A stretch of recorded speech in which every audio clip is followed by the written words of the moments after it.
नमस्कार दोस्तों, स्वागत है आप सभी का आपके अपने चैनल राइट टू नो में। तो दोस्तों, पहली खबर निकल के आ रही है अमेरिका से। अमेरिका में इस खबर से हड़कंप मचा हुआ है। अमेरिका के पूर्व एनएसए का दावा है कि 2020 के चुनाव को जीतने के लिए अमेरिका ने चीन से मांगी है मदद। तो आइए जान लेते हैं इस खबर को पूरे विस्तार से। अमेरिका के राष्ट्रपति डोनाल्ड ट्रंप के पूर्व सहयोगी जॉन बोल्टन की किताब ने यूएस में हड़कंप मचा दिया है। वॉशिंगटन। अमेरिका के राष्ट्रपति डोनाल्ड ट्रंप के पूर्व सहयोगी किताब से यूएस में हड़कंप मचा हुआ है। किताब के हवाले से यह कहा गया कि ट्रंप ने चीन के नेता शी जिनपिंग से 2020 के चुनाव को फिर जीतने के लिए मदद की गुहार लगाई है। अमेरिकी राष्ट्रपति के पूर्व सहयोगी जॉन बोल्टन ने अपनी किताब में यह चौंकाने वाला दावा किया है। बोल्टन अमेरिका के पूर्व राष्ट्रीय सुरक्षा सलाहकार रह चुके हैं। बुधवार को प्रकाशित किताब के अनुसार डोनाल्ड ट्रंप ने पिछले जून में एक शिखर सम्मेलन में चीन के राष्ट्रपति शी जिनपिंग के साथ मुलाकात की थी। इस मुलाकात के दौरान ट्रंप ने आश्चर्यजनक रूप से शी जिनपिंग के सामने राष्ट्रपति चुनाव जीतने को लेकर बातचीत की। वह कहने लगे कि किस तरह से चीन की आर्थिक क्षमता ऐसी है कि वह अमेरिका में जारी चुनाव प्रचार अभियान पर असर डाल सकती है। जॉन बोल्टन ने लिखा कि इस दौरान शी जिनपिंग ने उन्हें जीताने की अपील की।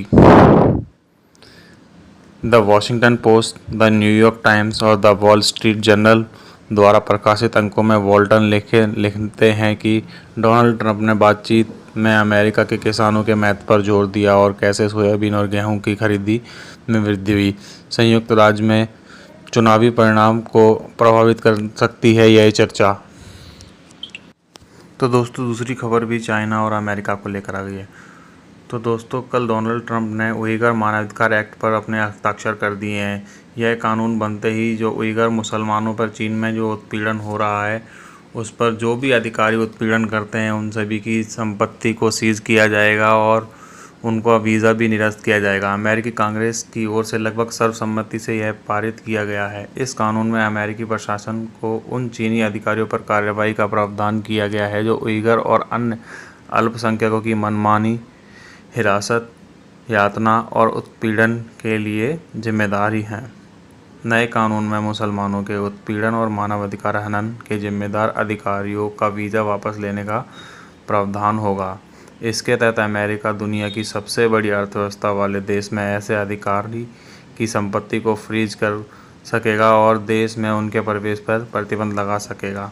चीन के विदेश मंत्रालय ने एक बयान में कहा है कि कानून स्पष्ट तौर पर चीन के आंतरिक मामलों में अशिष्ट रूप से हस्तक्षेप करता है। इसके साथ ही बीजिंग और अमेरिका में यह जो अपनी गलती की है तुरंत सुधारने का आग्रह किया है।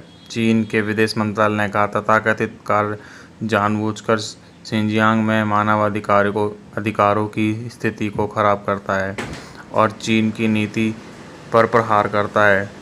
चीन के शिनजियांग राज्य पश्चिमी क्षेत्र में उइगर मुसलमानों के साथ अत्याचार की रिपोर्ट कई बार सामने आई है।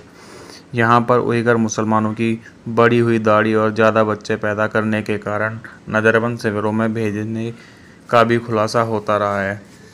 तो दोस्तों, तीसरी न्यूज़ आ रही है भारत की एयरफोर्स की तरफ से। गलवान घाटी में भारत और चीन के बीच सैनिक टकराव का असर अब रक्षा नीतियों पर भी साफ दिखाई देने लगा है।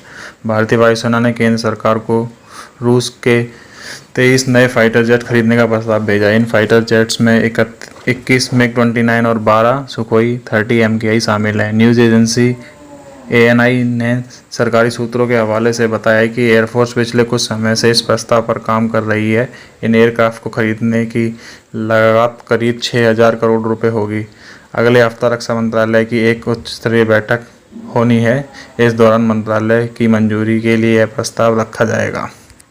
वायुसेना ने हादसों में खोए फाइटर एयरक्राफ्ट। सूत्रों ने कहा है कि वायुसेना को कई अलग अलग हादसों में फाइटर जेट खोने के बाद नए एयरक्राफ्ट चाहिए। पिछले 10 से 15 सालों के दौरान वायुसेना ने 272 सुखोई 30 फाइटर जेट का ऑर्डर दिया है।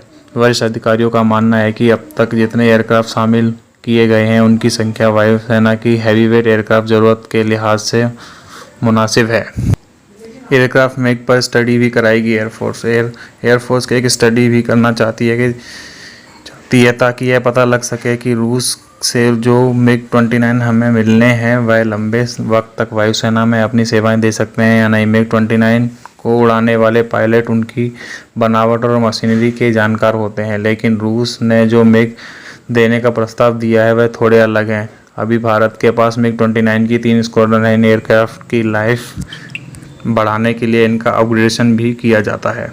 तो दोस्तों, चौथी खबर निकल कर आ रही है, भारत और चाइना के बीच लद्दाख सीमा पर तनाव कम होने का नाम नहीं ले रहा है। नई जानकारी और सैटेलाइट तस्वीरों के जरिए LAC पर चीन की कारस्तानी साफ देखी जा सकती है। एक सैटेलाइट तस्वीर में तो यह भी साफ हुआ है कि गलवान घाटी में LAC में चीन अपनी तरफ बहुत बड़ी संख्या में सैनिक और बुलडोजर तैनात किए हैं। इससे देखा जा सकता है कि जहाँ जहाँ बुलडोजर तैनात हैं वहाँ गलवान नदी के बहाव में कुछ बदलाव आया है। इसके अलावा LAC के पार चीन के 5 किलोमीटर के दायरे में ही 100 से ज़्यादा बख्तरबंद गाड़ियाँ और बुलडोजर होने की बात साफ है।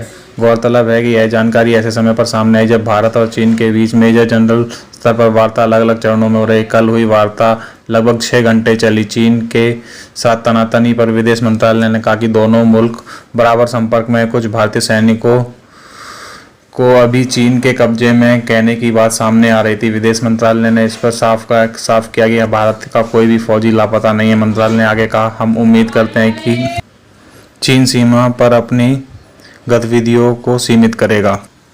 वहीं दूसरी तरफ भाजपा सांसद सुब्रमण्यम स्वामी ने गुरुवार को चीन को वास्तविक नियंत्रण रेखा LAC पार करने की ओर इसमें कोई संशय नहीं है कि पूर्वी लद्दाख में वर्तमान में जारी गतिरोध को उकसाने वाली कार्रवाई उनकी तरफ से की गई है।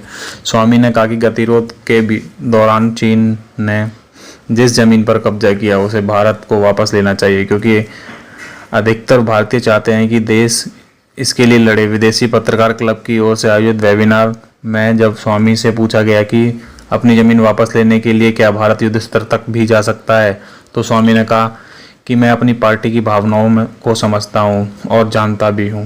हम किस आधार पर सत्ता में आए हैं, और अगर हम यह ज़मीन वापस नहीं ले पाते तो यह हमारे लिए आत्महत्या जैसा होगा।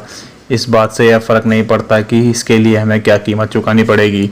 उन्होंने आकांक्षा जताई है कि राजनीतिक तौर पर यह समस्या हल नहीं हो सकती।